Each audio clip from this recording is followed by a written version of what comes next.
पहा आता next point आपल्याला पाहायचा आहे वन डायमेन्शनल ॲरे. आपण मागच्या सेशन्समध्ये काय पाहिलं होतं? ॲरे पाहिला होता, त्याचा मिनिंग पाहिला होता, त्याचे टाइप्स पाहिले होते. आता त्यातला आपल्याला कोणता पाहायचा आहे? First one dimensional array. So पाहूया आपण वन डायमेन्शनल ॲरे. यालाच काय म्हणलं जातं? लिनियर ॲरे किंवा सिक्वेन्शियल ॲरे पण म्हणतात. ठीक आहे. आता वन डायमेन्शनल ॲरे वर्कआउट कसा होतो ते पहिलं समजून घ्या. वन डायमेन्शनल ॲरे म्हणजे काय? आपण ॲरेची जी कन्सेप्ट वापरली तीच कन्सेप्ट आहे का collection of same data type element, म्हणजे एकापेक्षा जास्त इलेमेंट सेम टाईपचे एकत्र जेव्हा येतात तेव्हा त्याला काय म्हणतो आपण? ॲरे म्हणतो. आता वन डायमेन्शनल असतो कसा ते नीट पहिलं समजून घ्या. मी तुमच्या समोर दाखवतोय वन डायमेन्शनल ॲरे कसा असतो.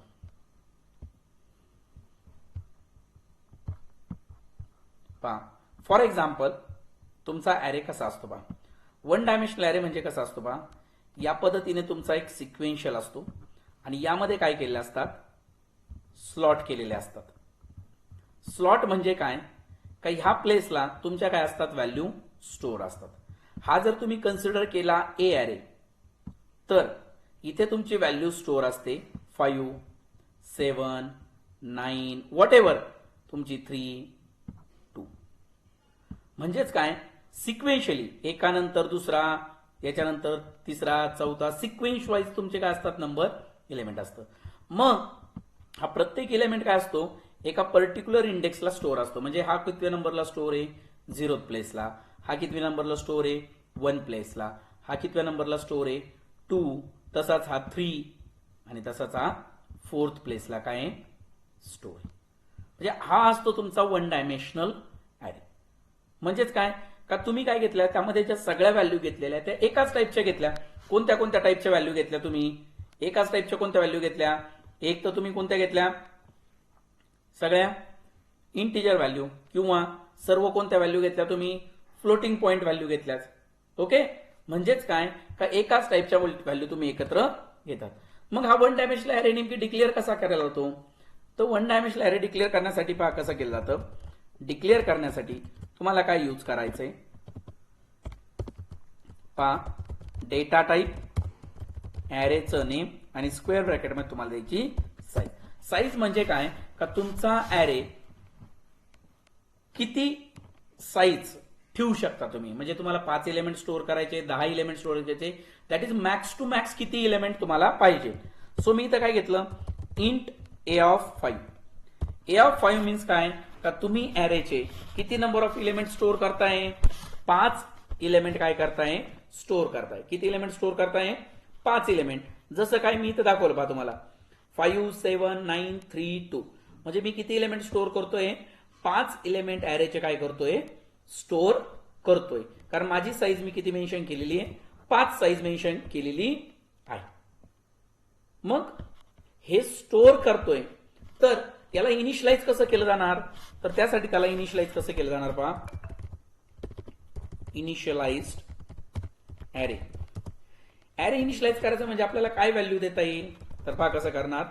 डेटा टाईप, ॲरेचं नेम, स्क्वेअर ब्रॅकेटमध्ये साईज, कर्लीमध्ये इथं तुमची असणार value 1, value 2, value 3 dash dash dash या पद्धतीने तुमची व्हॅल्यू असणार. फॉर एक्झाम्पल आपण आत्ताच दिलेला ॲरे ए ऑफ 5चा ॲरे पाहू. तुम्ही अशा व्हॅल्यू देऊ शकतात 1, 4, 2, 7, 6. तुम्ही मॅक्स टू मॅक्स किती देऊ शकतात? 5 व्हॅल्यू देणार. मॅक्स टू मॅक्स किती व्हॅल्यू देणार तुम्ही? 5 व्हॅल्यू देणार. 5 पेक्षा जास्त व्हॅल्यू तुम्हाला देता येणार नाही. का देता येणार नाही 5 पेक्षा जास्त व्हॅल्यू? कारण तुमचा ॲरे जो आहे त्याची साईज किती तुमची? 5. मग जर तुम्ही इनिशियलाइज केला एखादा ॲरे आणि त्याला जर 5 व्हॅल्यू दिल्या तर तुम्ही कितीही वेळेस जरी प्रोग्राम रन केला तरी तुमच्या व्हॅल्यू काय राहतील? फिक्स राहतील. बरोबर. मग व्हॅल्यू जर फिक्स असतील तर त्या व्हॅल्यू मला युजरकडून कशा ऍक्सेप्ट करायच्या? बरोबर. बट युजरकडून ऍक्सेप्ट करणं हा नंतरचा भाग झाला. त्या अगोदर मला ही 4 व्हॅल्यू पाहिजे तर ती मला गेट कशी करता येणार? So accessing the value of array कशी ऍक्सेस करायची way to access the value of an array use index of array. म्हणजे काय करायचं, तुम्हाला जर एखादी व्हॅल्यू ॲरेची ऍक्सेस करायची असेल तर तुम्हाला काय करावं लागेल, त्याचे इंडेक्सनुसार ऍक्सेस करावे लागेल. कसं, त्याचा सिंटॅक्स पहा, ॲरेचं नेम स्क्वेअर ब्रॅकेटमध्ये index, that's it. For example आपण काय केलं, ए ऑफ 2 म्हटलं तर हा काय ऍक्सेस करणार, it will get the value at second place. म्हणजे सेकंड प्लेसला कोणती व्हॅल्यू असणार तुमची 2, तो ती डिस्प्ले करणार. सेकंड प्लेस म्हणजे ही नाहीये 4. फोर्थ म्हणजे काय, दिसतानी सेकंड आहे पण त्याची प्लेस कितवी आहे, थर्ड प्लेस आहे. सॉरी, फोर्थची कोणती आहे, सेकंड प्लेस आहे पण त्याची इंडेक्स किती आहे, 1 आहे. तसंच जर तुम्ही असं केलं ए ऑफ 0 तर ए ऑफ 0 ला तुम्हाला काय होणार, it will get value at 0th index. 0th इंडेक्सला जी व्हॅल्यू आहे ती तो तुम्हाला डिस्प्ले करणार. म्हणजेच इथं किती डिस्प्ले करणार, 1.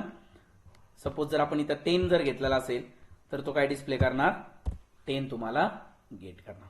म्हणजेच काय, ॲरेची इंडेक्स जर तुम्हाला गेट करायची असेल तर तुम्हाला काय लागणार आहे, ॲरेचं नेम आणि इंडेक्स.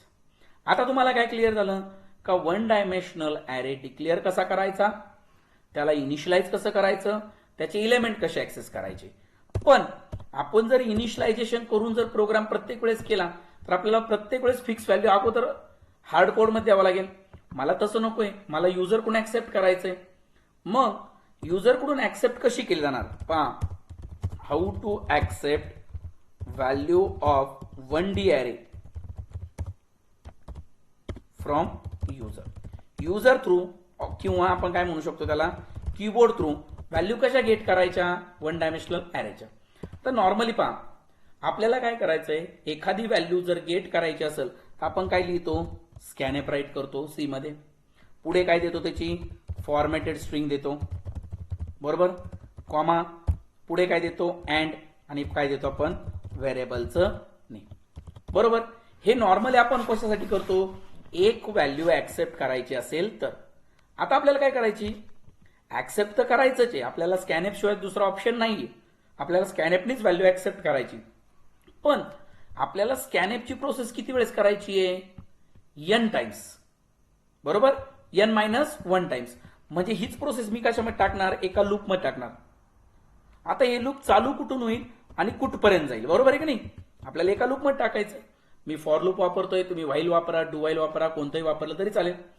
मग चालू कुठून होणार, तर आपण अगोदरच मेन्शन केलेलं आहे, ॲरेची कुठून चालू होते place, 0th place to n-1.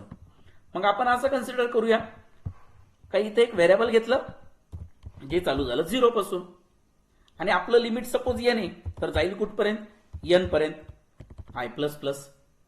Formatted string कोणती असेल तुमची, जी कोणती फॉर्मॅटेड स्ट्रिंग असेल, म्हणजे तुम्हाला जर इंटिजर ॲरे ऍक्सेप्ट करायचा असेल तर इथे %d, जर तुम्हाला फ्लोटिंग पॉईंट करायचं असेल तर f, कॅरेक्टर करायचं असेल तर c, अशी तुमची फॉर्मॅटेड स्ट्रिंग येईल. ओके. पण आता सध्याला आपण इंटिजर साठी पाहतोय तर इथं काय यूज करणार तुम्ही, %d. आता पुढे काय वापरायचं, व्हेरिएबल. व्हेरिएबल म्हणजे कोणतं, तुमचा ॲरेचं नेम. मग ॲरेचं नाव काय तुमचं, a. पण जर तुम्ही a ऍक्सेप्ट केला तर तुम्हाला n व्हॅल्यू गेट होतील. पण होईल काय, पहा, तुम्ही फॉर लूप मध्ये ते वापरल्यानंतर काय होईल, a ला तो पहिल्यांदा काय ऍक्सेप्ट करल, तुम्ही जी व्हॅल्यू रीड केलेली ती, तो 5 ऍक्सेप्ट करा, बरोबर होईल. पुन्हा फॉर लूप फिरल, तुम्ही पुन्हा a ची व्हॅल्यू रीड करताय तर ती किती ऍक्सेप्ट होईल, सपोज 7. पण ती कोणावर ओव्हर राईट होते, तुम्ही जी जुनी व्हॅल्यू ऍक्सेप्ट केली त्याच्यावर काय होतंय, ओव्हर राईट होतंय. आपल्याला ओव्हर राईट नको व्हायला, आपल्याला पहिली व्हॅल्यू पण स्टोअर राहायला पाहिजे, दुसरी व्हॅल्यू पण स्टोअर असायला पाहिजे, तिसरी व्हॅल्यू म्हणजे प्रत्येक व्हॅल्यू डिफरंट प्लेसला स्टोअर राहायला पाहिजे. मग मी इथं काय देणार, a ऑफ i. म्हणजेच काय करन तो, कशी व्हॅल्यू रीड करन, a ऑफ 0th प्लेसची व्हॅल्यू रीड करल, नंतर a ऑफ 1 प्लेसची व्हॅल्यू रीड करल, a ऑफ 2 असं कुठपर्यंत रीड करल, a ऑफ n-1 पर्यंतची व्हॅल्यू तो रीड करेल. Okay, that's it. आता जर मला ऍक्सेप्ट करताना एक लूप लागतंय तर डिस्प्ले करताना पण काय लागणार आहे, मला एक लूप लागणार आहे. मग मी काय म्हणणार, हाऊ टू डिस्प्ले ॲरे. मग मी काय वापरणार, पुन्हा एकदा लूप वापरणार जे n-1 पर्यंत पण जाणार. आणि डिस्प्ले करण्यासाठी आपल्याला काय लागतं, प्रिंटएफ पाहिजे. सो आपण इथं प्रिंटएफ वापरणार. आता मी प्रिंटएफ यूज केल्यानंतर आपण मध्ये काय देतो, पुन्हा फॉर्मॅटेड स्ट्रिंग. आणि ऍक्सेप्ट करताना जो यूज केला अँड, त्याच्याऐवजी आपण अँड काढून टाकणार. म्हणजे काय करणार, फक्त ए ऑफ आय.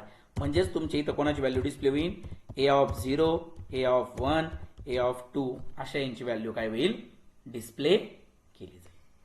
ओके, म्हणजे काय होईल, यातून तुम्हाला क्लिअर होईल का how to declare a one dimensional array, how to initialize it, access कसा करायचा, त्याची व्हॅल्यू कशी ऍक्सेप्ट करायची आणि डिस्प्ले कशी करायची. आता त्याचा एक सिंपल डेमो प्रोग्राम पाहूया आपण.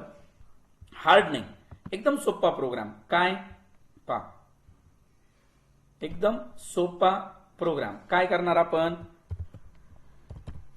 Write a program to accept array and display it. म्हणजे याच्यात काय क्लिअर होईल तुमचं का, ॲरे ऍक्सेप्ट कसा करायचा, डिक्लेअर कसा करायचा आणि डिस्प्ले कसा करायचा. मग मी काय करणार, हॅश इन्क्लूड stdio.h मेन चालू केलं. आता मी एक ॲरे डिक्लेअर करतो. फॉर एक्झाम्पल ए ऑफ 10 चा करतो मी. तुम्ही 10 चा घ्या किंवा आपण फिक्स 5 चाच घेऊ चला सुरुवातीला. त्यानंतर मी n नाही घेत, 5 घेतो मी. ठीक आहे, एक आय नावाचा व्हेरिएबल. आता मला किती इलेमेंट ऍक्सेप्ट करायचे, ॲरेचे 5 इलेमेंट. मग मी काय म्हटलं, print F enter array element. मग 5 इलेमेंट ऍक्सेप्ट करायचे. म्हणजे ऍक्सेप्ट ही प्रोसिजर किती वेळेस करायची, मला 5 वेळेस. म्हणून मी एक लूप वापरलं. 0 पासून चालू झालं, 5 पर्यंत गेलो, i++. आणि मध्ये काय टाकणार, स्कॅन एफ %d, कोणता ॲरे, ए, म्हणून ए ऑफ आय. म्हणजे हे फॉर लूप किती वेळेस फिरेल, 5 वेळेस. 0th place, 1 place, 2 place, 3 place आणि 4th प्लेस. 5 झाल्यानंतर तो बाहेर पडेल. कारण जर 5 नंबरचा इलेमेंट पण आपण ऍक्सेप्ट केला तर टोटल किती इलेमेंट ऍक्सेप्ट होतील, 6. आणि आपल्या ॲरेची साईज तर 5च आहे, बरोबर आहे की नाही. आता हे सगळे मला डिस्प्ले करायचे, म्हणून मी म्हटलो ॲरे डेटा इज, आणि काय वापरणार पुन्हा, फॉर i = 0, i <5, i++. जे स्कॅनएपला केलं तीच प्रोसिजर आपण केली आणि प्रिंट मध्ये फक्त /n नी डिस्प्ले करू. /n नी का डिस्प्ले करतोय, जेणेकरून एका खाली एक माझे इलेमेंट डिस्प्ले होईल. सेव्ह करा .c आणि मी रन करतो. आता तुमचा फिक्स प्रोग्राम किती इलेमेंट साठी झाला, 5 साठी, कारण आपण n ची व्हॅल्यू घेतलेली नाहीये. पहा, त्यांनी काय विचारलं, एंटर ॲरे इलेमेंट. मी टाकले पहा 10, 20, 30, 40, 50. जे टाकलेले तेच इलेमेंट त्याला डिस्प्ले करायचे. सो तेवढे इलेमेंट तुमचे डिस्प्ले झाले. This is your one dimensional array. हा झाला तुमचा वन डायमेन्शनल ॲरे. डिक्लेअर कसा करायचा, ऍक्सेप्ट कसा करायचा आणि डिस्प्ले कसा करायचा. ओके, सो नेक्स्ट सेशन्स मध्ये आपण पाहणार आहोत 2 डायमेन्शनल ॲरे, त्याचं इंट्रोडक्शन, तो डिक्लेअर कसा करायचा, इनिशियलाइज कसा करायचा, accept, display, one simple demo program. Okay, तुम्हाला काही क्युरी असेल तर कमेंट्समध्ये टाका. एखादा व्हिडिओज पाहिजे असेल तर कमेंट्समध्ये टाका. आपण काय करूया, त्याचे व्हिडिओज चॅनलला अपलोड करूया. Okay, thank you.